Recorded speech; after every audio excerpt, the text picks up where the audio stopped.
سامعین ذی احتشام، شہادت امام علی مقام امام حسین علیہ السلام ایک ایسا اندوہناک واقعہ ہے جسے بیان کرنے کے لیے دل خون کے آنسو روتا ہے۔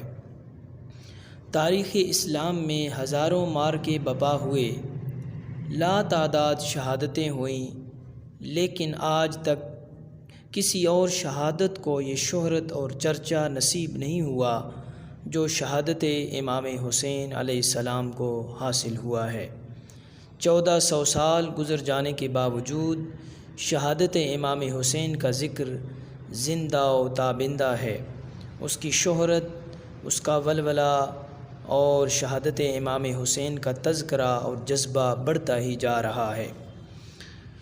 سامعین ذی محترم، حضرت امام حسین بچپن سے جانتے تھے کہ میری شہادت میدان کربلا میں لکھی جا چکی ہے۔ امام علی مقام وقت شہادت سے باخبر تھے، امام علی مقام مقام شہادت سے آگاہ تھے اور احوال شہادت کو بھی آپ جانتے تھے۔ وہ یہ بھی جانتے تھے کہ جام شہادت ان کا انتظار کر رہی ہے۔ یہ مقام رضا کی اعلیٰ ترین منزل ہے کہ بندے کو شہادت کا علم بھی ہو اور اللہ رب العزت سے درخواست بھی نہ کرے۔ یہی وجہ ہے کہ اہل بیت اطہار کا ہر فرد صبر کا دودھ، توکل کا پانی اور رضا کی خوراک کھا کر جوان ہوا تھا۔ یہ کیسے درخواست کرتے؟ یہ تو خوشی سے شہادت قبول کر رہے تھے، اسی لیے قضا کی چھری چلتی رہی۔ خانواد رسول صلی اللہ تعالی علیہ وسلم کا ایک ایک فرد گردن کٹواتا رہا۔ پھر بالآخر وہ وقت آ گیا جس کا قدسیان فلک بھی انتظار کر رہے تھے اور جن کے نظارے کو چشم فلک ترس رہی تھی۔ اتنے میں ظہر کا وقت ہو گیا۔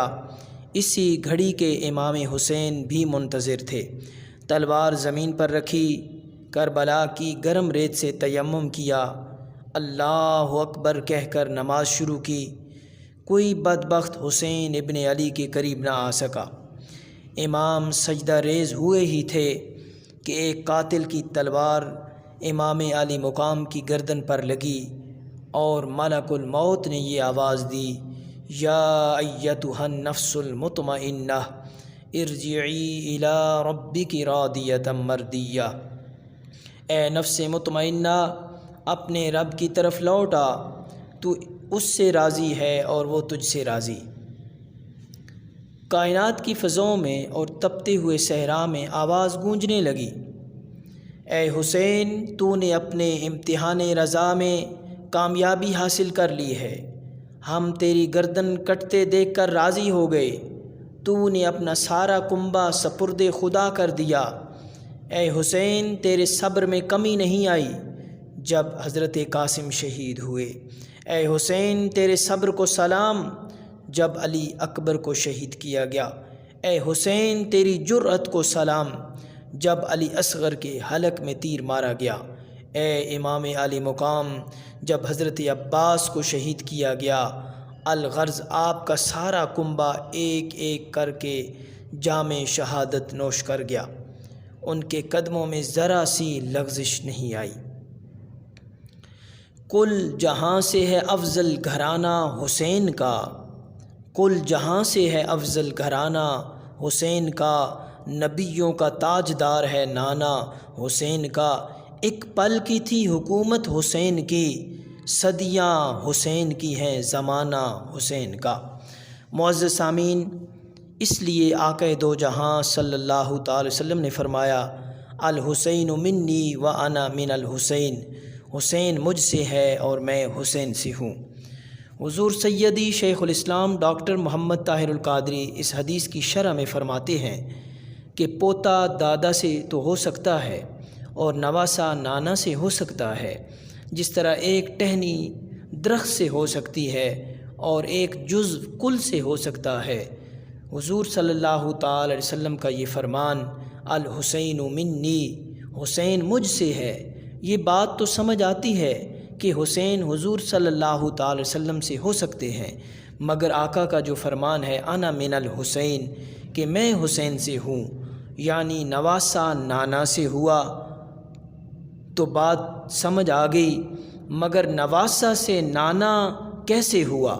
آپ فرماتے ہیں کہ مدینہ سے کربلا تک حسین مجھ سے ہے کہ دین اسلام میں نے دیا، سنت میں نے دی، قرآن میں نے دیا، حدیث میں نے دی، شریعت میں نے دی، اس لیے حسین مجھ سے ہے، اور کربلا سے قیامت تک میں حسین سے ہوں، کیونکہ حسین نے کربلا میں سر تن سے تو جدا کر دیا، مگر نیزے کی نوک پر سر رکھ کر قرآن سنا دیا، دین اسلام پر آنچ نہ آنے دی، دین اسلام کو زندہ کر دیا، قرآن کو زندہ و جاوید کر دیا، اسلامی اقدار کو زندہ کر دیا، اور یزید بدبخت اور لعنتی کے ہاتھ میں ہاتھ نہ دیا۔ اس لیے تاجدار گولڑا خوبصورت عکاسی فرماتے ہیں، شاہ است حسین بادشاہ است حسین، دین است حسین دین پناہ است حسین، سرداد نہ داد دست در دست یزید، حق کا کہ بنائے لا الہ است حسین۔